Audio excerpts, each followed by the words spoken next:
Pessoal, hoje à noite a gente tem a honra de receber o Frater Adílio, né? Ele é membro da URSI, membro da Academia de Filosofia do Estado do Rio de Janeiro, né? E mais uma vez nos abrilhantando os nossos trabalhos aqui. Então, obrigado, Frater Adílio, com a palavra. Gratidão também a todos os fratres sorores pela presença na sala, pelos amigos da MOC também. Ok, podemos começar, Frater Adílio. Tá bom, muito obrigado. Então, boa noite a todos, fratres sorores, a todos que são amigos da MOC, que estão conhecendo hoje o trabalho, ou que vem conhecendo, né, esse brilhante trabalho que a RJ3 vem fazendo, com constantes trabalhos, apresentações, palestras. Primeiramente, queria agradecer o convite ao frater Luiz, né, à RJ3, a oportunidade de, mais uma vez, poder trocar ideias, compartilhar um aspecto, um ramo de uma temática, vamos dizer assim, de estudo da minha parte na Universidade José Croix Internacional e também no meu âmbito pessoal, né? Como historiador, eu trabalho com história, para quem não me conhece. Então, eu tenho algumas tradições que eu estudo no aspecto histórico, e uma delas é o druidismo, enquanto filosofia em si, né? Por isso que eu botei o título de A Filosofia dos Sábios Druidas. Normalmente as minhas palestras, eu sempre falo isso no início, elas têm uma conotação um pouco mais histórica. Eu tento, somente quando se trata de tradições que não especificamente a Rosa Cruz, porque, obviamente, existem versões diferentes quando essas tradições são muito antigas, né? E eu não falo em nome de organização, eu falo em nome de um estudo histórico, acadêmico. Então, existem sobre aspectos dessa filosofia, desse pensamento druídico que eu vou apresentar hoje ao longo dessa noite, provavelmente algumas variações dependendo da obra que o frater Assor ou quem vai ler, seja de que país for, né, se a origem é na Inglaterra, se é na França, em Portugal, né, ou aqui, até mesmo nos Estados Unidos ou no Brasil. Hoje é um movimento que tem no mundo todo, o movimento druídico. Alguns o chamam de neodruidismo. Existe também um druidismo muito ligado à questão do renascimento das questões folclóricas da antiga Europa, também do norte da Europa. Eu vou mostrar no mapinha aqui rapidinho um pouco disso. Então, eu não tenho como fechar, né, pegar todos os aspectos de todas as facetas desse diamante que é o druidismo, então eu procuro fazer uma visão geral do mesmo. Então, vou pedir ao frater que a gente possa mudar o slide, por favor, e botar já os dois conceitos mais óbvios, né, que é a questão quando a gente fala de druidismo, porque remete ao druida, né, uma espécie de sacerdote, vamos dizer assim, muito próximo de um xamã, né, que habitava o norte da Europa, né, o norte da França, ali nas Galhas, na Bretanha, né, onde tem ali a Grã-Bretanha também, hoje. E a gente está falando de um período anterior ao cristianismo.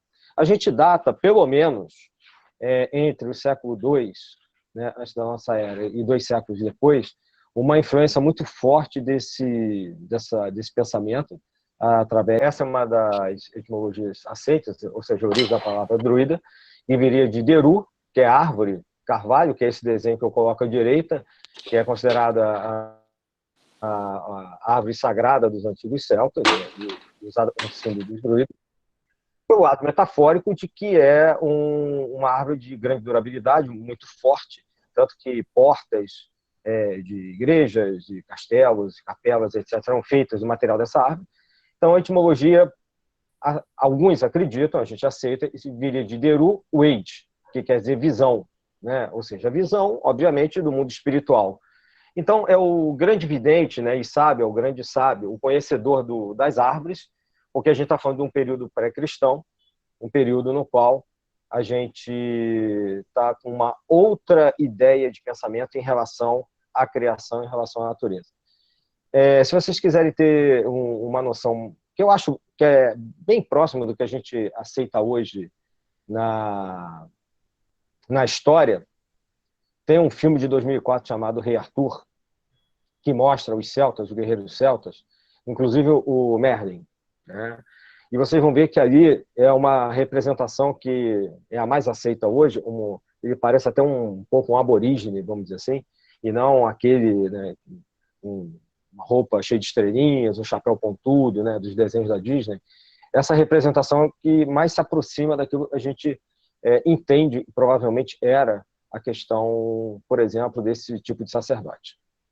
Vou pedir para o Frater mudar o slide. Isso aqui, então, os druidas, né? Eu botei uma série de coisas, de questões que são relacionadas ao que caracteriza esse tipo de sacerdote, né?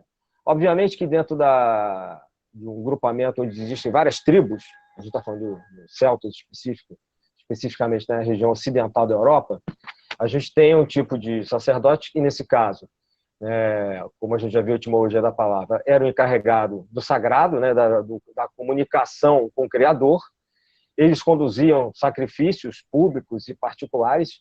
Essa questão dos sacrifícios, eu vou mencionar também um pouco mais à frente, é algo que é discutido dentro da história, se realmente aconteciam ou não. Há uma divisão de interpretações, de aceitação em relação a isso, sacrifícios humanos que eu estou fazendo. Bom, a interpretação de questões religiosas, né, por óbvio, atuavam como juízes também ao decidirem questões criminais e questões eram levadas a eles para que eles pudessem tomar a decisão mais sábia, porque eram os sábios que se comunicavam, né, com a floresta, com a voz da natureza, eram responsáveis pelos interditos contra aqueles que não aceitavam suas decisões. Eles tinham uma palavra absoluta nesse tipo de questão dentro da comunidade, né? E por isso tinha uma autoridade que eu coloquei aqui no fim como autoridade suprema. Pedi ao Frater que, por favor, gire de novo o slide. Outras características é que eles eram isentos, né? Não tinham obrigação militar como qualquer guerreiro, apesar de que participavam, por exemplo, a gente tem nas crônicas romanas a menção de que eles participavam nas batalhas das invasões, por exemplo, da Península Ibérica pelos romanos, e também quando os romanos entraram nas Gálias. Eu vou falar sobre isso na frente. A obrigação era, obviamente, sacerdotal, mas também trabalhavam no sentido de orientação militar. Jovens eram encaminhados, a gente acha que os jovens procuravam esses sacerdotes para que eles pudessem ser orientados por um treinamento que podia durar, pelo que a gente tem das crônicas, por 2 décadas, aproximadamente 20 anos, né? Nesse meio tempo, eles tendiam a decorar todo aquele ensinamento, né? Não havia necessariamente uma escrita, um livro, por exemplo, um grimório que registrasse os vários conhecimentos, a gente hoje pode chamar de naturais, médicos, astronômicos, por exemplo, astrológicos, que registrasse isso. Eles não deveriam botar isso por escrito, eles decoravam em forma de versos, né? Não deveriam passar aqueles que não fossem iniciados, né? O uso da memória era algo estimulado como uma forma de manter a tradição intacta por aqueles que não fizessem parte dela. Essa tradição vai sobreviver, se a gente considerar aquele período que eu falei de mais ou menos 400 anos ali como auge do período druídico, né, 2 séculos antes da Era Comum e 2 séculos depois, praticamente até o surgimento no século IV ali da Igreja Católica, no ano 325 da nossa era, né? Esse tipo de tradição da música, do verso, do poeta vai sobreviver durante todo o primeiro milênio e até mesmo bastante até o século XIII, uns trovadores medievais. Os trovadores medievais têm muito a dever, né, bebem muito nessa fonte antiga, pré-cristã, das músicas, dos versos, da adoração a uma grande mãe, a uma natureza, ou algum símbolo representativo. Acreditavam na transmigração da alma, né, ou seja, de que havia uma outra vida após a morte, você reencarnava. É uma tradição que, oralmente, é uma das poucas que afirmam isso categoricamente, né? Isso tinha uma questão também de guerra, né? O sentido de que isso leva o guerreiro a não ter medo de morrer na batalha. Porque se ele sabe e vai para um mundo melhor e depois ele volta, isso, de uma certa maneira, relaxa, com a orientação do grande druida, relaxa o medo da morte, e eles eram considerados, né, nas batalhas, os celtas, como verdadeiros quase animais, assim, né, uma grande força de batalha. Bom, eles tinham vários ensinamentos, a gente consegue deduzir isso, eu botei aqui, né, as estrelas, seus movimentos, observar o céu, certamente, por causa das construções megalíticas que eles passaram a usar, trabalhava com a natureza de uma maneira geral, né, a flora, a fauna, obviamente existia uma hierarquia, tanto iniciática, né, quanto também dentro da tribo, né, o rei, por exemplo, a rainha, e o sacerdote, e o guerreiro, né, e havia o culto, obviamente, a deuses imortais, né, a manifestações, a gente interpreta que eram monoteístas, com manifestações, facetas dessa divindade representadas, manifestadas na natureza, no sol, na lua, no carvalho, na floresta e etc. Pedi ao Frater Renato que mude o slide, por favor, onde a gente tem um mapinha. Eu não vou me ater muito nisso aqui, que não é muito interessante. É uma distribuição não linear, né? Ou seja, dos povos celtas ali, né, pela Europa, pegando do amarelo e descendo aqui a legenda colorida, no sentido cronológico, vai chegando mais para o nosso tempo. Desde lá de trás, é o que seriam os povos no centro da Europa que teriam dado a essa expansão por volta do século III, II, antes da nossa era, antes da Era Comum, antes de Cristo, como se falava antigamente. Tá?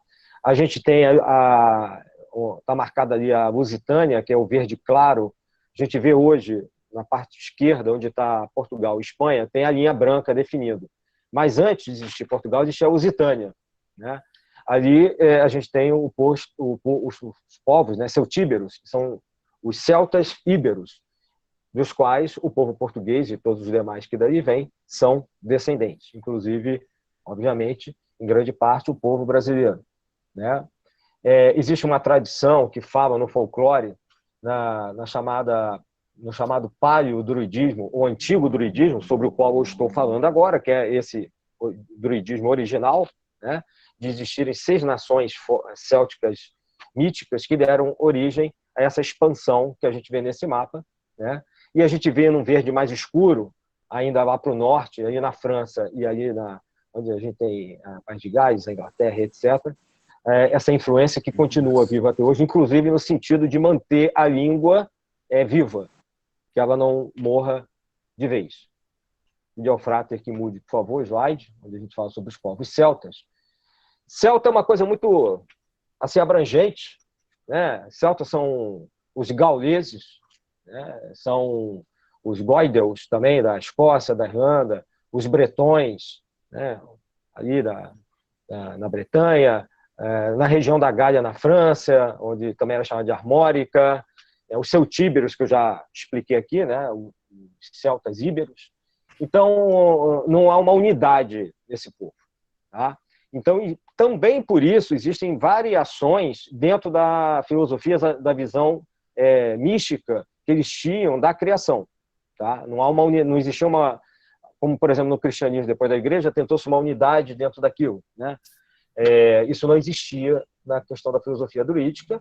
Existiam termos e questões comuns, como, por exemplo, o sacerdote druida, né, e seus estudos, pelo que a gente depreende de documentos que sobreviveram, né, de crônicas, inclusive, né, mas não planejado, não que isso fosse realmente planejado como uma unidade.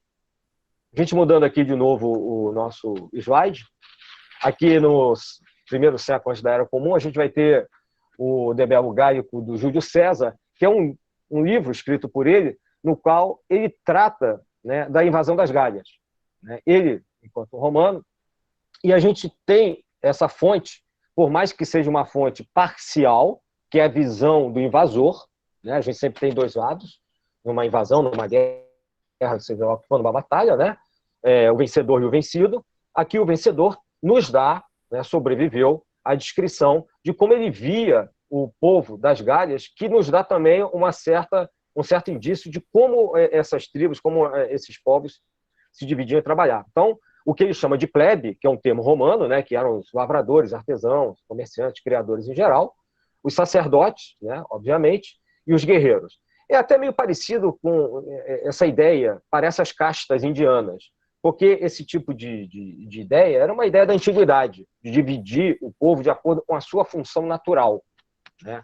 Não necessariamente apenas com a sua função de nascimento social. E existe, né? Existia, no caso, isso também, mas no caso, por exemplo, dos druidas, jovens eram convidados ou se apresentavam e eram aceitos para fazer uma preparação de sacerdote, e não eram necessariamente apenas vindos vamos supor, da classe dos guerreiros ou dos nobres, ou só dos comerciantes, o que fosse, né? Então, aqui é uma mistura, essas, entre aspas, né, castas não são rígidas, mas a gente depreende pelo debelo gálico que também existiam entre os celtas. Mudando aqui o slide novamente, a gente tem um frontispício antigo, sobre o debelo gálico, né? Existe até uma base de textos, né, na França, que é a Gálica, onde você encontra muita coisa dessa época. Mudando novamente o slide, o Júlio César fala sobre os sacrifícios humanos, né? Eu falei que ia mencionar. Esse é um tema polêmico, né? Existe uma parte daqueles que fazem parte de tradições druídicas e historiadores que acham que isso pode ter sido uma forçação de barra do Júlio César, no sentido a ideia era denegrir a imagem mesmo. A gente depreende do texto que ele tinha um certo horror aos druidas. Por quê? A resistência feita à invasão das Gálias foi muito grande e coordenada pelos druidas daquelas tribos, daqueles povos.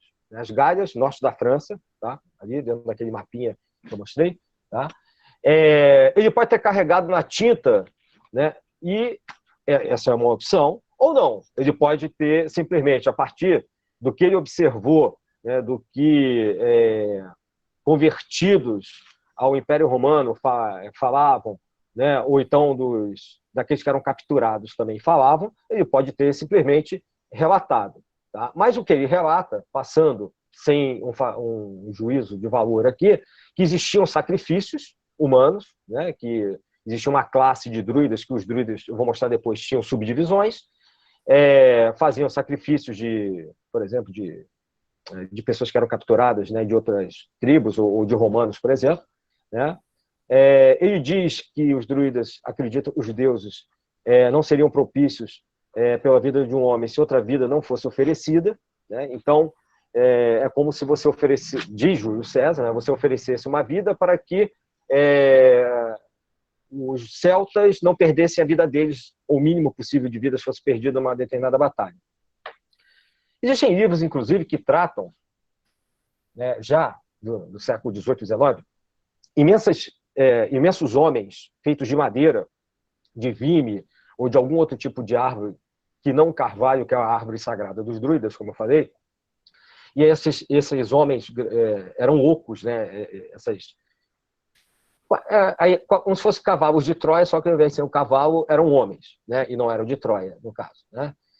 Homens das Gálias, ocos, e que aqueles que iam ser sacrificados eram colocados dentro, e num determinado ritual, essas figuras de vime eram queimadas, né?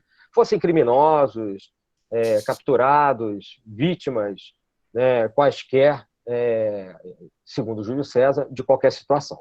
Repito, isso não é um fato comprovado. Eu estou colocando aqui porque é uma coisa que divide os historiadores no que tange a filosofia e a atuação não só dos povos celtas, quanto também do que os druidas faziam enquanto sacerdotes. Virando o slide, por favor. Eu não vou ficar lendo aqui, tá? Mas é só para mostrar para vocês algumas fontes que, além de Júlio César, né, que tratam dos druidas, e fontes antigas, né? A gente vê aqui o Plínio Velho, né, na sua obra Naturalis História, que vai falar das ervas sagradas que os druidas trabalhavam, o Marco Túlio Cícero, né, que é antes da Era Comum, né, que vai falar também lá dos druidas, do conhecimento que eles tinham, muito grande, da visão de natureza, da fisiologia, a gente chama de medicina, inclusive como visionários, eles previam eventos futuros, fala de um aspecto meio mágico desses druidas. O Pompônio Mela, no século I, né, que fala, que os chama, né, dá a eles o título de mestre de sabedoria, porque eles tinham naqueles... Aí ele é um dos que falam que e durava 20 anos a formação, né, de um jovem ou de um garoto, ou seja lá quem fosse treinado por eles. Ou seja, 2 décadas nas quais eles estudavam uma quantidade muito grande de coisas relacionadas a physis, como os gregos falam, ou seja, a natureza como um todo, céu e terra. Natureza, para os antigos, une céu e terra. Virando novamente, por favor, Frater Renato, o nosso slide, a gente tem outra fonte, que é o Públio Cornélio Tácito, que é o Tácito, que descreve a existência dos druidas na Grã-Bretanha. Tá?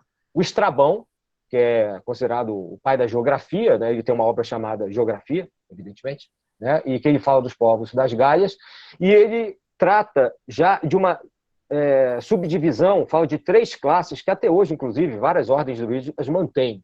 Né? São os bardos, que são cantores, poetas que decoravam aqueles versos que mantinham a tradição viva, né? E esses bardos vão ser importantes, que quando a filosofia druídica é ressignificada, incorporada pela nascente filosofia cristã nos primeiros séculos do primeiro milênio, né, da nossa era, esses bardos são considerados até hoje aqueles que mantiveram, inclusive se refugiando dentro de mosteiros, mantiveram aquela historicidade, aquele conhecimento da natureza dentro dos mosteiros e, de uma certa maneira, o cristianismo absorve. Os vates ou ovates, depende de como está escrito, e seriam videntes e aqueles que tratavam de remédios, como se fossem os farmacêuticos, né? Vamos dizer assim. E, obviamente, uma classe que uniria praticamente tudo isso, que é a classe geral, vamos dizer assim, que é o druida mesmo, né? Que, além da filosofia natural, tratavam, como eu disse, né, da filosofia jurídica, moral e etc. Existe também o registro de Diodoro da Sicília, no primeiro século, que fala que os druidas acreditavam que as almas não morriam nos seres vivos. Né? Então, a ideia de alma, que é um debate muito importante nos primeiros séculos do cristianismo, é recuperada também desses povos por Diodoro da Sicília. Pedi ao Frater, por favor, que a gente mude o slide, para que a gente entre. Aqui tem uma imagem, né, de Stonehenge, então algumas pessoas talvez já conheçam. Eu vou falar de monumentos agora, neolíticos, né, monumentos de pedra, que são datados de 3.000 a 2.000 anos, né, antes da nossa era, e que não foram construídos pelos druidas. A gente encontra muito, às vezes, essa informação. Os druidas construíram Karnak, na França, o Stonehenge. Não. O que a gente entende hoje como druidismo, dentro de uma classe sacerdotal dentro dos povos celtas, eles ocupam muitas dessas construções e já existiam de povos anteriores a eles. Né? Daí do bronze, alguém que já tenha construído ao longo da Europa, e eles, de uma certa maneira, eles herdam esse conhecimento e usam isso não no sentido da construção, mas sim no sentido de utilização, como a gente vai ver no próximo slide, pedir para o João Renato mudar o slide.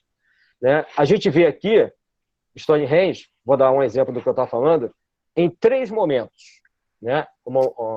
Do canto superior direito, uma foto, obviamente é uma foto, né? Atual, de uma determinada ordem na Inglaterra, que tem a permissão de, em determinadas datas, que eu vou mencionar daqui a pouco, fazer rituais, normalmente nos solstícios, né, de inverno e verão, principalmente solstício de verão, que ocorre entre 20, 22, 23 de junho, agora recentemente, eles têm a permissão do governo inglês de entrar na parte interna de Stonehenge, e obviamente está em ruínas, né, como eu mostrei na foto anterior, e realizar ali o seu ritual. Né? Aqui mostra uma série de sacerdotes druidas com as suas roupas brancas, que são essa cor ao que a gente supõe a cor usada era também a cor usada pelos druidas. Mas aqui embaixo, tanto à direita quanto à esquerda, a gente tem a reconstrução, obviamente, né, em desenho, de Stonehenge sem estar com seus problemas, né, ter sido demolida, como provavelmente ela era, né, por questões arqueológicas, originalmente. Quando surge essa classe sacerdotal, quando os povos celtas dessa época que eu estou mencionando estão ali nessa região da Inglaterra, por exemplo, né, e que eles pegam Stonehenge numa condição melhor do que nós temos hoje, eles usam como os antigos povos que construíram esse monumento usavam, certamente como mapa astronômico. Tá? Esse monumento, Stonehenge, ele é um monumento que é usado religiosamente, sim, porque a astronomia é uma forma... né? Então, vamos voltar só um pouquinho de nada. Né? Então, os povos druidas estão usando um monumento que já existia, não, com qual importância? Não apenas no que ele, evidentemente, pela arqueologia, nos impõe, que é um calendário que regia festas a partir da agricultura e etc., né? Mas também para a marcação de questões, obviamente, ligadas à religiosidade. Tá? A gente vê que, por exemplo, Stonehenge tem um alinhamento, a gente vê do lado esquerdo, no desenho no canto inferior, com um solstício de inverno.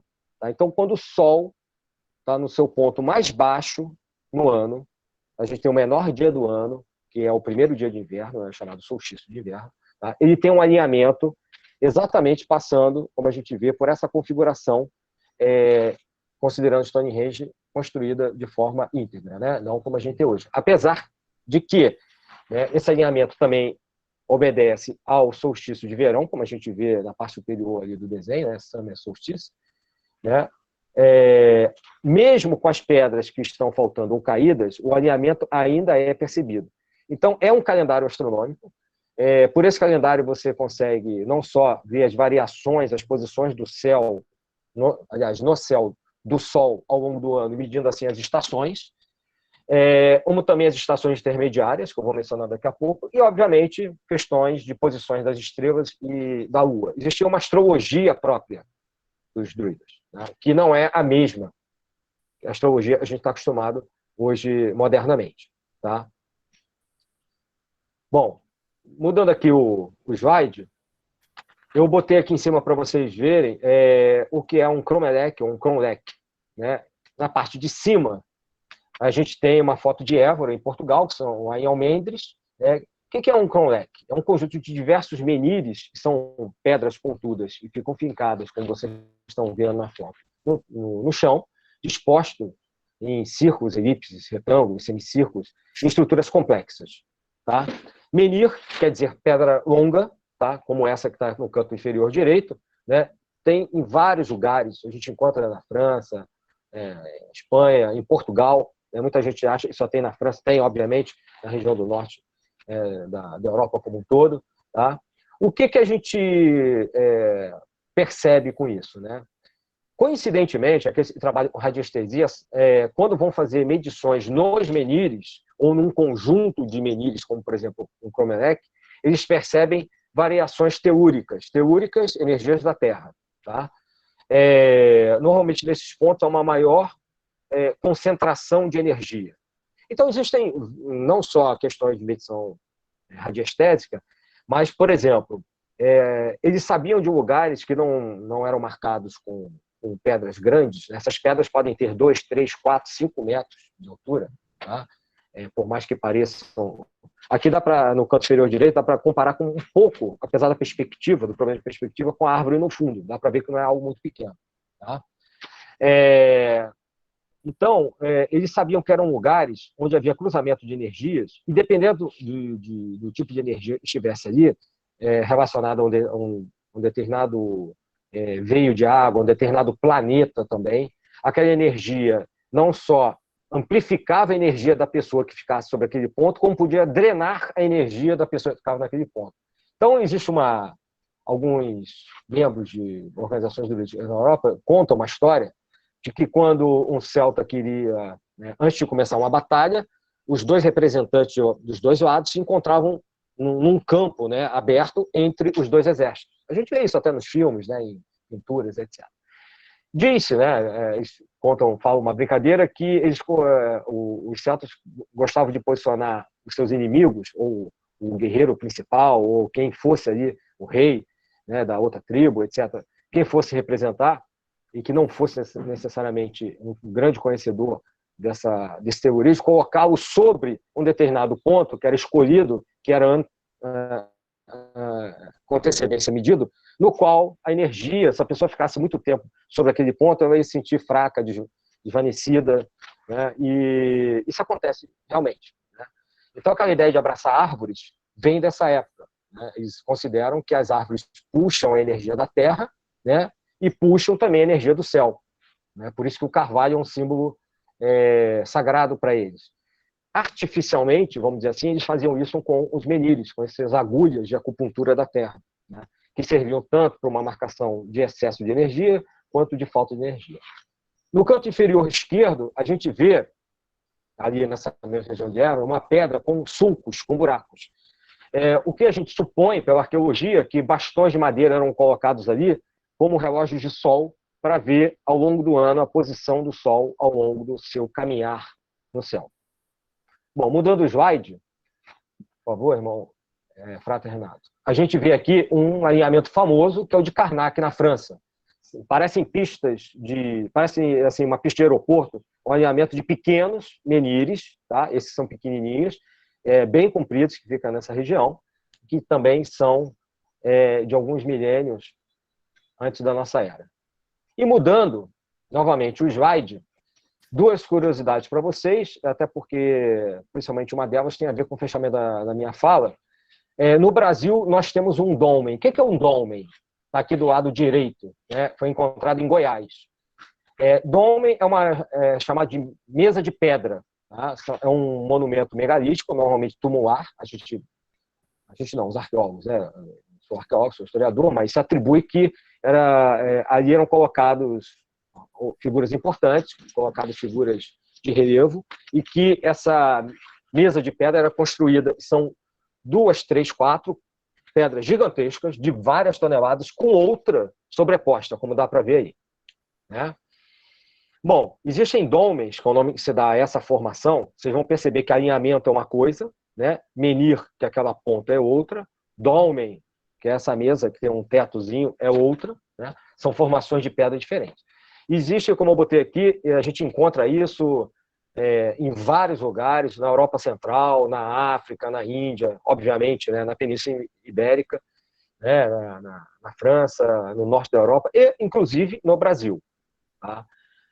E do lado esquerdo, alguns já devem ter reconhecido, pelo tempo que o slide está aqui, esse é o túmulo de Allan Kardec, que fica no cemitério mais famoso de Paris, Père Lachaise, que é um dolmen. Obviamente, esse não é um dolmen assim, natural, que eu digo, antigo, né? No sentido de ter sido feito pelos druidas, pelos celtas, foi construído modernamente, evidentemente, quando ele faleceu. Nesse túmulo está o Allan Kardec e a sua esposa, e a pergunta fica por que o túmulo do Allan Kardec é um dolmen druídico. Eu vou falar mais na frente e vou mostrar rapidamente que o que a gente chama hoje de nascimento da filosofia espírita, né, em meados do século XIX, nasce uma grande influência, não só por comunicações de espíritos, mas também pelo renascimento da cultura, né, do chamado mesodruidismo, que nasce no século XVIII e entra pelo século XIX. O que é o meso? Né? O meio druidismo entre o antigo, que eu estava falando, né, dos antigos druidas, e o novo, século XX e XXI. Tá? Esse meio druidismo, mesodruidismo, impacta muito algumas tradições na Inglaterra e na França, não é à toa que querem manter a língua viva ainda, como eu falei, e impacta o nascimento da filosofia espírita. Tá? Tanto que Allan Kardec, quem é da filosofia sabe, não é o nome verdadeiro dele. Né? Ele tem um nome de nascimento, né, como professor de matemática, e ele recebe esse nome numa comunicação espírita. Isso está na Revista Espírita da Federação Espírita Francesa. Ele recebe esse nome a partir de um espírito chamado Zéfiro. Zéfiro é o nome de um vento, né, dos ventos. Cada quadrante tem um nome, né, um vento desde a antiguidade. O Zéfiro faz uma reverência a ele numa sessão espírita, em meados do século XIX, onde ele ainda não tinha começado nenhuma codificação, nada, nem era conhecido, e diz que o nome dele, numa outra encarnação, era Allan Kardec, quando ele era um sacerdote druida. Era o nome dele enquanto sacerdote, Allan Kardec. E ele adota esse nome na sua missão, né, na sua codificação. E Leon Denis, inclusive, tem, né, livros que tratam sobre a influência do celtismo e do druidismo sobre o nascimento da codificação druida, inclusive traduzido em português. E no final da minha apresentação, vou colocar uns 4 slides, mais ou menos, com as referências com algumas das referências que eu usei para fazer essa pesquisa aqui, a metade, mais ou menos, as mais importantes eu botei ali, inclusive a referência que existe do Leon Denis tratando sobre essa influência celto-druídica. Então, essa é só uma curiosidade para a gente perceber como é que essa questão do druidismo chega aos nossos tempos. Então, mudando rapidamente aqui, para não evitar estourar demais o tempo, ou mudando o slide, existem 4 grandes festivais, que são os 2 solstícios, solstício de verão e de inverno, e os 2 equinócios, primavera e outono, né? Solstício de verão é quando começa o verão, né? Todo mundo sabe, é o maior dia do ano e a menor noite. O solstício de inverno é o contrário, né? O menor dia do ano, a gente passou aqui recentemente no Brasil, né? E a maior noite. Lembrando que é invertido entre o hemisfério norte e o hemisfério sul. Quando aqui é inverno é verão, quando aqui é primavera lá é outono, e assim sucessivamente, né? Vamos lembrar isso. Equinócio, né? Quer dizer equi é igual, quando os dias são iguais, né? Quando o dia é igual à noite. Então, você tem o equinócio da primavera, né? Que no hemisfério norte é por volta de 21 de março, que é quando a primavera está começando e a natureza renasce. Por isso é tão importante, por isso que o Ano Novo e muitas comemorações são feitas próximas a 21 de março. Tá? E tem, obviamente, depois, em setembro, visto pelo hemisfério norte, o equinócio, né, dia e noites iguais, de outono. Mas existem, nessa roda do ano, como se chama, datas importantes intermediárias que coincidem com o calendário que foi ressignificado, isso a Igreja Católica traz para si, vocês já devem ter lido aí e identificado, que é o 1º de fevereiro, que era quando o inverno estava morrendo, né? Fica entre o solstício de inverno no hemisfério norte e a primavera, há uma data intermediária, por volta de 1º de fevereiro, que eles faziam uma festividade para celebrar o despertar da Mãe Terra, da fauna, da flora, né? A neve derretendo, né? E o crescente poder do Sol. O que isso quer dizer? O Sol é o grande símbolo, não só para os egípcios, mas para os povos da antiguidade, é a vida. Sem Sol não tem vida, né? E o que acontece? No inverno, lá em dezembro, e é por isso que o Natal está associado, né? A gente tem lá 25 de dezembro, foi escolhido porque já existia uma data pagã, vamos chamar assim, pré-cristã nessa data, né? E aí a igreja associa com esse momento, né? Entre o dia 21 e 23 ali, que é justamente a época do Natal, o Sol está no seu ponto mais baixo em relação ao horizonte, e a gente tem a maior noite. Só que a partir daí, a cada dia, o Sol vai se elevando no céu até chegar no seu ápice no céu, que é o solstício de verão. E aí começa de novo um declínio, e assim vai a roda do ano o tempo inteiro. Uma outra festa intermediária, que coincide com o 1º de maio, que é hoje um feriado devido ao trabalho, mas já era um feriado, vamos dizer assim, de festividade, né? O Beltane, que é muito conhecido, porque tem a ver com a primeira floração, né? Chegando ali o verão, né? Onde tem aquela famosa dança das fitas, onde nessa festa casais se encontravam, pessoas se encontravam, e eles diziam que era o momento em que estava havendo o casamento do céu com a terra, do Deus com a deusa, né? E por isso que maio é associado a casamentos, né, e namoros, e etc., desde uma época pré-cristã, né? Acabou depois associado a mês de Maria, né, que é também a letra M, mas, na verdade, é uma festa onde se comemora com fogos, né? Isso depois vai dar, de uma certa maneira, em junho, as festas, vai ter uma influência das festas juninas, já numa questão cristã, porque o fogo representa ali o sol, e Belenos é um aspecto solar, né? É um deus com aspecto solar, dos antigos, e esse é o momento que se comemora isso, e em maio, especificamente, a questão da união dos homens e das mulheres para que pudessem continuar mantendo vivo aquele povo. Tem 1º de agosto, que depois a igreja ressignifica como 15 de agosto, como dia de Nossa Senhora, que é a época da colheita, né, de pegar o fruto daquilo que se plantou, né, que a Mãe Terra dá, por isso que tem a ver, né, com Nossa Senhora depois. E o mais famoso, né, que é chamado de Halloween, mas que esse Halloween que a gente conhece não tem nada a ver com essas festas antigas, tá? Na verdade, a noite do dia 31 de outubro, que era o Ano Novo, praticamente, era comemorado como uma data espiritual, de 31 de outubro para 1º de novembro. A igreja coloca isso como o dia de Todos os Santos, no dia 1º de novembro, e o dia de Finados, no dia 2. Qual a importância principal dessa Samhain, né? Que é uma das expressões, né? Existem denominações diferentes de acordo com a tradição que você está chamando aqui, cada data dessa. Nessa noite é o momento em que o mundo espiritual mais se aproxima do mundo físico. Então você consegue contactar os seus antepassados, né? Aqueles que já morreram e que ainda não reencarnaram, né?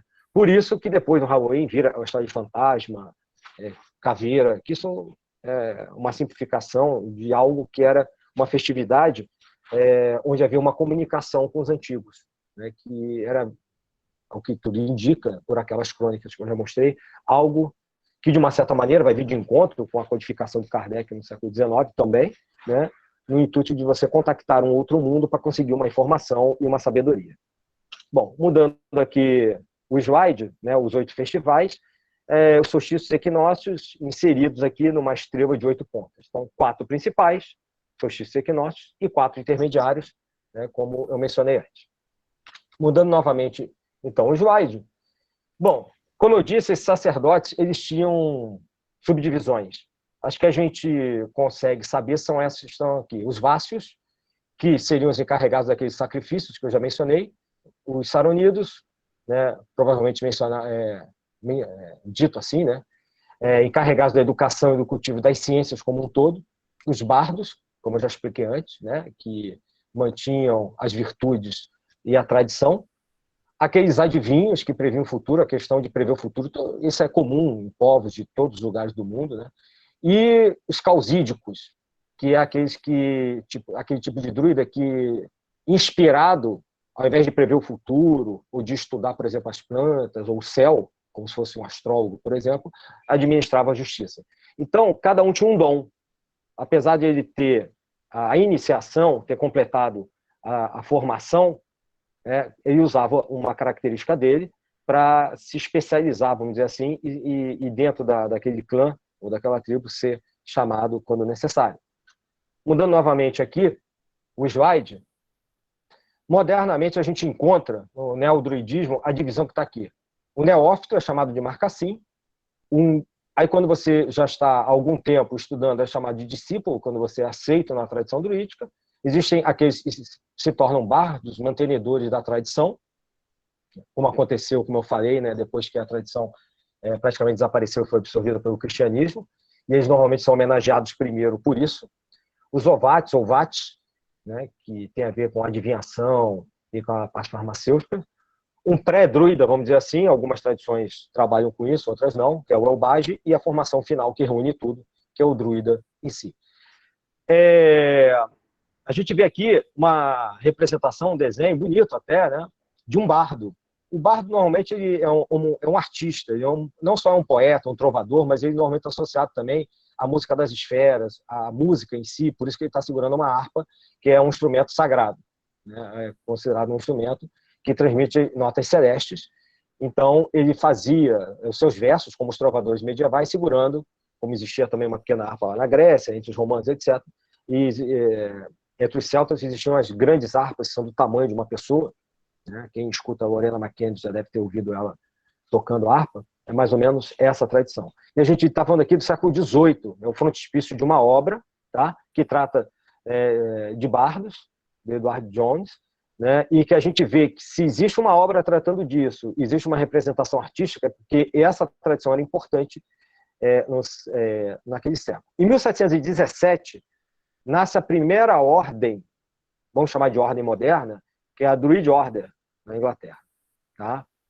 Então, é a primeira ordem, e não é algo assim ligado a uma tribo, a um povo celta, algo moderno, a gente reconhece mais ou menos como uma ordem no sentido, a gente está acostumado até hoje, de uma organização iniciática. E a partir dessa, de 1717, que é uma data que coincide, né, com a grande loja da maçonaria também, que surge em 1717 e vai, a partir daí, também nortear a maçonaria moderna, muitos maçons participam da criação da Druid Order na Inglaterra, e são tradições que, em alguns pontos, se tocam, e quase ninguém sabe disso. Mudando novamente o slide aqui, eu vou falar rapidamente dos elementos. Os 4 elementos que eles tratavam são os 4 clássicos, né? Fogo, ar, água e terra, e, obviamente, uma quinta essência, que é chamada de Niwiri, uma espécie não é bem um éter grego, mas uma espécie de vibração, de uma quintessência que permeava tudo e que mantinha tudo existindo, né? Uma presença divina. Uma quintessência mesmo. Mudando novamente aqui o slide, a gente percebe também por esses documentos e pelo ressurgimento, aí algumas dessas coisas que eu vou falar daqui para frente fazem parte do ressurgimento dessa época, principalmente de um mesodruidismo do século XVIII para cá, até o início do século XX, quando essas tradições começam a ser compiladas em livros modernos, não são mais só decoradas, verbalizadas por bardos, trovadores medievais, né? Já não estamos mais da Idade Média. Então, documentos do século XVI, mas principalmente XVII, XVIII em diante, tratam desses símbolos que eu estou mencionando aqui. Então, começa uma codificação druídica desse conhecimento. Tá? Então, Deus não pode ser representado, não é nominado, né? E então ele é representado como 3 colunas de luz, 3 tracinhos que eu estou representando no canto superior direito, né? Que é um símbolo para o Criador, para essa energia criadora, que é chamada de OIU, se escreve OIV ou OIW, né? E menciona-se OIU, porque é como se fosse um OM, né? Do Oriente, e provavelmente sim é uma influência do Oriente. Né? Algumas tradições druídicas dizem que Rama, né, fez o périplo do Oriente para o Ocidente, do Ocidente para o Oriente, né, e que há uma ligação, uma vinculação entre essa filosofia e o Vedantismo, que é anterior, né, é mais antigo. Então, não há um nome, é um som, é um oiu, como eles falam, como é dito. Então, esse incriado, né, é chamado de sons de luz, porque ele é tudo, né? Ele é a luz do sol, o sol físico que nós vemos é uma representação física do Criador, né? E o número 3 aparece como um número simbólico dessa tradição. E existem vários documentos que tratam sempre o conhecimento de 3 em 3. Então, luz, verbo e vida, amor, conhecimento e potência. A gente, inclusive, tem na morte, né? Luz, vida e amor. É uma trindade e, de uma maneira um pouco diferente, aparece também no druidismo europeu, palavra, luz e som, e assim sucessivamente em tríades. Tá? Que aí eu vou pedir ao irmão Renato que mude o slide, que é justamente sobre as tríades que eu vou falar agora.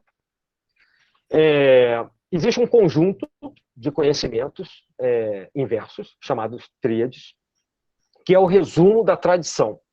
Tá? O número de tríades vai variar com a linhagem iniciática, a maior parte delas trabalha com 81, né, 9 vezes 9, né, e isso essas tríades, como a gente conhece hoje nos livros modernos, elas nascem de um livro chamado Bardas, que é da Ilha da Bretanha, que é uma compilação moderna, não é uma compilação lá pré-cristã, tá? E que, de uma certa maneira, tenta resumir, né, dá para a gente uma certa visão do que é esse meso e neodruidismo. Tá? Essas tríades trazem consigo um resumo, né, um ensinamento, onde um ponto, né, completa os 2 seguintes. São sempre de 3 em 3. E é um ensinamento poético e de fácil verbalização e fácil memorização. Então, vou pedir ao irmão Renato que a gente mude para o próximo slide, onde eu ponho alguns exemplos. Então, eu estou usando a base de 81 tríades. Né? Existem alguns livros que tratam disso, e etc. Então, por exemplo, elas são divididas em conjuntos de 9 para significar determinadas coisas. Então, as 9 primeiras tratam de Deus. Como é que a gente pode definir Deus, né, poeticamente? Então, na primeira, a gente tem que Deus, verdade e ponto de liberdade são, por si, uma definição. Né? São 3 visões. Deus, em si, que gera um ponto, que gera outros 2. Verdade, mas é obviamente uma verdade, um V maiúsculo, né? Uma verdade absoluta, não existe meia-verdade para Deus, e o ponto de liberdade, né? A liberdade de pensamento. A questão da liberdade é algo que, obviamente, esses povos antigos, ao contrário até da dominação romana e tudo que a gente vê depois, eles davam grande importância. E a gente tem eu botei outros exemplos aqui, eu botei só 11, por exemplo. Né? Então, por exemplo, a 11ª. Existem 3 causas originais dos seres vivos: o amor, a sabedoria e o poder divino. Então, o que acontece? Cada tríade dessa poderia ser, mal comparando, uma palestra, uma aula que um druida dava para o seu discípulo. Que você, ao destrinchar ou abrir essa tríade, você tem uma miríade de conhecimentos. Uma das finalidades das tríades é não escrever tudo. Ou seja, tudo bem, a gente está começando a escrever as coisas no século XVIII e XIX, elas existem agora também modernamente, né, hoje em dia, no neodruidismo, mas não está tudo ali. Né? Você tem que ser iniciado na tradição para você destrinchar cada frase dessas que aparece. Dessas 81 tríades, existem coleções de mais de 100 tríades, então depende da tradição.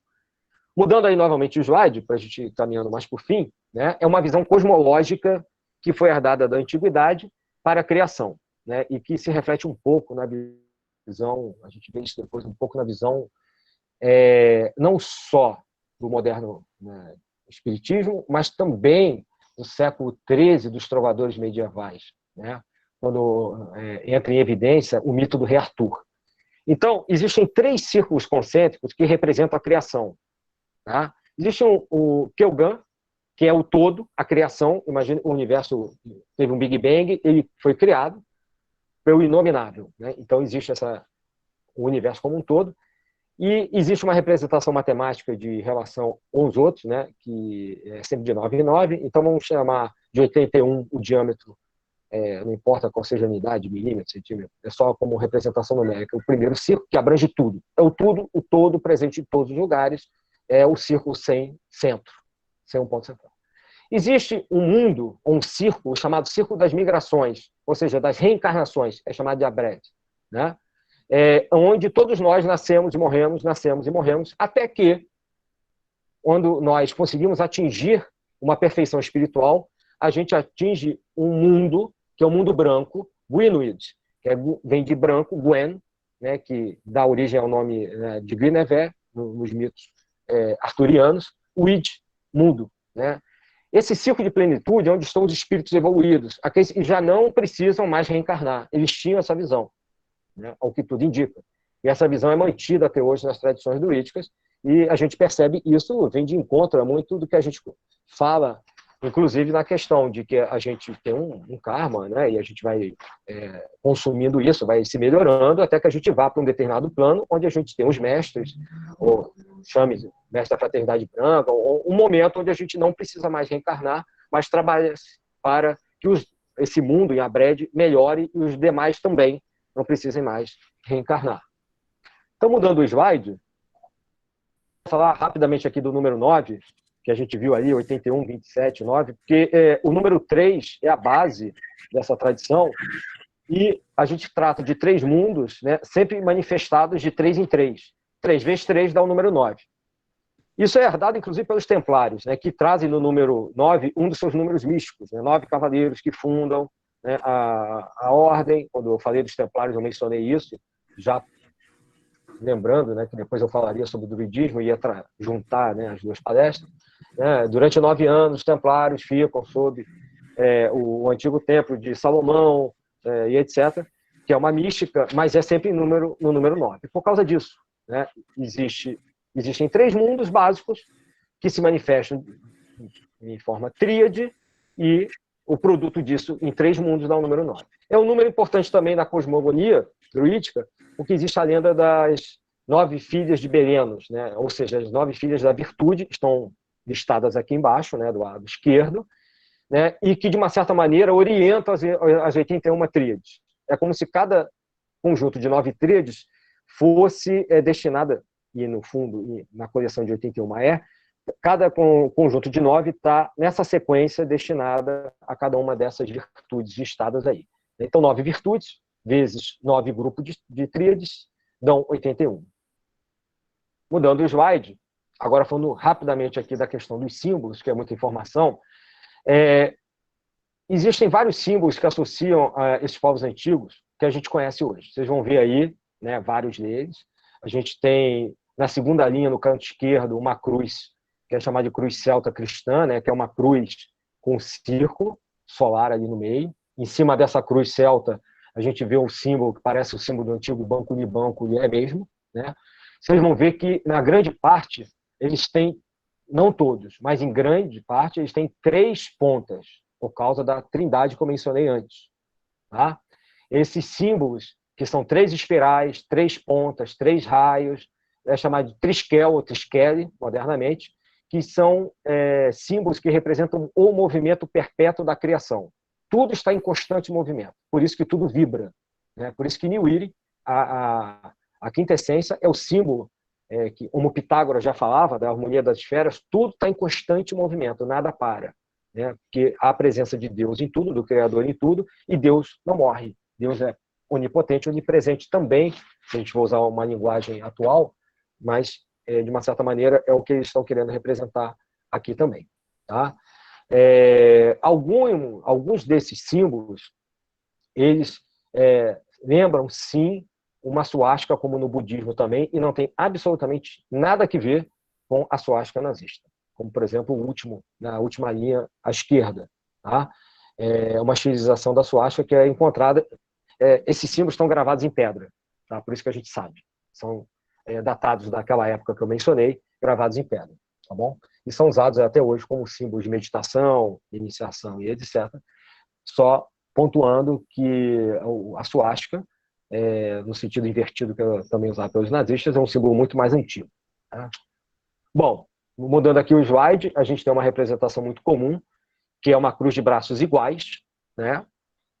Porque a cruz de braços diferentes, com o braço inferior maior, ela é mais característica do cristianismo católico, inclusive, né? E várias tradições jurídicas modernas trabalham com a cruz por causa das 4 direções, os 4 ventos, né? As 4 orientações, norte, sul, leste, oeste, etc. 4 facetas do sol, e esse círculo ao redor representa, né, o círculo maior de Keogan, esse círculo maior na cruz, o círculo intermediário, aquele círculo intermediário que eu mostrei anteriormente para vocês, né, chamado de Abred, que é o das reencarnações, e o pontinho, como se fosse a rosa no centro da cruz, e esse é o objetivo. O centro da cruz é o mundo branco, é onde surge a perfeição. Mudando o slide, né, e esse é um exemplo de uma estilização, né, moderna, da chamada cruz druídica. A cruz druídica nasce da união da influência cristã, principalmente na França, nas Gálias, de ordens que no século XIX e XX surgem, ordens como a gente conhece, como eu falei, né? E que unem símbolos como o da cruz, e aqui, por exemplo, as folhas de carvalho, as bolotas do carvalho, símbolos planetários, como uma estilização moderna. Bom, mudando aqui o slide, eu tinha prometido para vocês a analogia entre uma chamada escala espírita, esse é o nome, tá? Que está na Revista Espírita de 1858, inclusive está publicado pela FEB, se vocês quiserem conferir, basta comprar a revista, tá? Com os textos de 1858 publicados na França, onde essa escala não fui eu que fiz, eu simplesmente copiei, tá? Foi publicada lá, onde eles, ao estudarem a origem, né, e as mensagens espíritas, estudam também a origem das Gálias, né, e do que é chamado de França, né, modernamente, e eles percebem a ligação entre essa escala espírita, que está do lado esquerdo, né, e a antiga teologia druídica, que está do lado direito, ou chamada escala druídica. Então, eu vou falar aqui rapidamente, só para vocês terem uma ideia, Keogan, ou Kegan, né, depende de como você vai escrever, é a sede de Deus, é o Deus em si, então não tem correspondente do lado esquerdo, né? Não tem, Deus é Deus. Né? Bom, Gwynfield, né? O Gwyn, o mundo branco, que é a sede dos bem-aventurados, dos mestres, onde tem a vida eterna, na escala espírita, que está do lado esquerdo, é a chamada primeira classe, né? Ou primeira ordem, onde estão os espíritos puros e que não reencarnam mais. Isso acontece também nas tradições e ordens esotéricas, né? Como aqueles trabalhos, a Fraternidade Branca, etc., como eu já mencionei. O maior espaço que a gente vê à direita é a Brede, né? É o círculo das migrações, das reencarnações, né? Onde as almas nascem, Anuin, né? E até que cheguem a Gwynedd, passam, ficam reencarnando, né? E que corresponde a todas essas classes do lado esquerdo, desde a segunda classe até a 10ª, né, da escala espírita, que pega a segunda e a terceira ordens. A segunda ordem são os chamados de bons espíritos, aqueles que já atingiram um certo grau, né, de espiritualização, de conhecimento, né, e de trabalho do seu karma. são espíritos superiores, eles chamam também de espíritos prudentes, etc. E da sexta à 10ª classe, os espíritos batedores. O que são os espíritos batedores? Aqueles quando surge lá a questão do espiritismo e ficam batendo nas mesas, né? Batendo, então, quando começa, né, o estudo disso, dessas questões nos Estados Unidos, por exemplo, e também na França, né? Até chegar aos espíritos impuros, né? Espíritos levianos, etc., que é a ordem dos espíritos imperfeitos.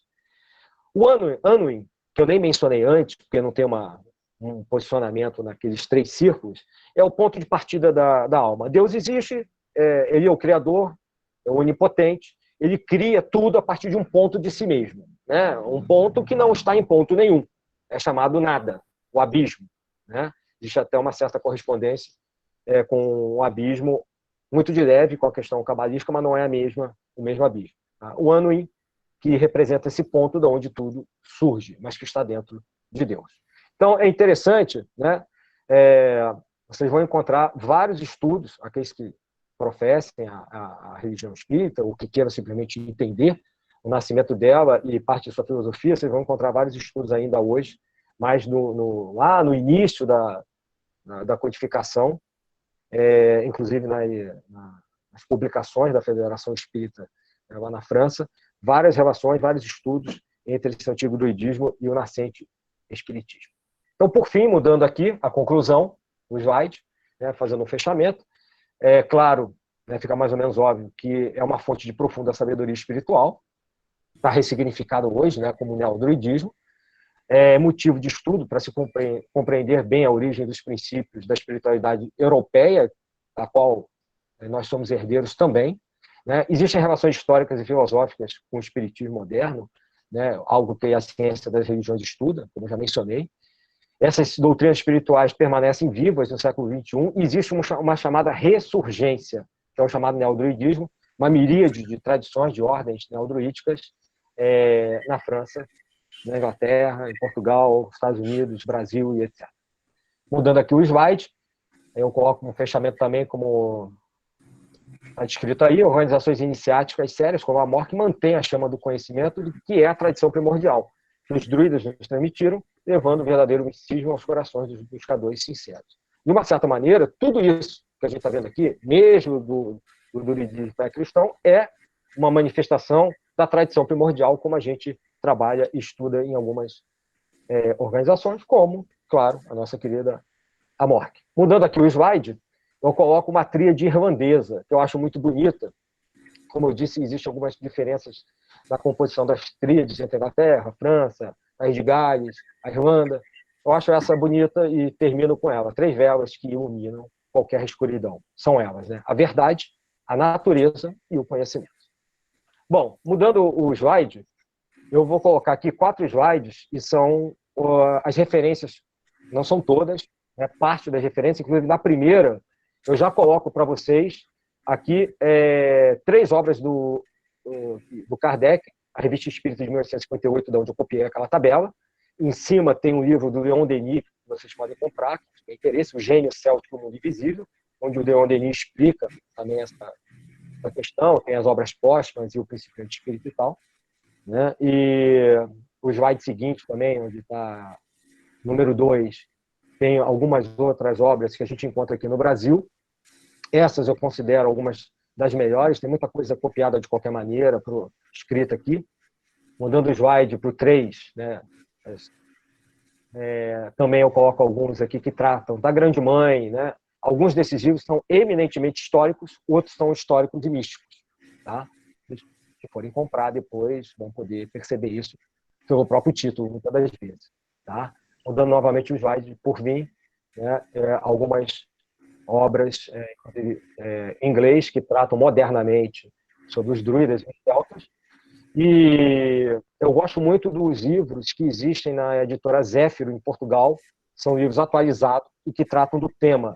Tá? Eu acho que vale a pena para quem queira se aprofundar. E o último slide é o meu e-mail, para alguma comunicação. Então, pratos sorores, demais ouvintes, era o que eu tinha a dizer. Espero que não tenha passado demais da hora.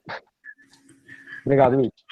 Gratidão, Frater Adílio, pelos conhecimentos transmitidos a todos nós, pela belíssima palestra. Muito obrigado. Gratidão Obrigado. quatro assessores presentes também na sala e os amigos da MORE. Eu que agradeço a oportunidade mais uma vez. Obrigado. Nós que agradecemos, irmão.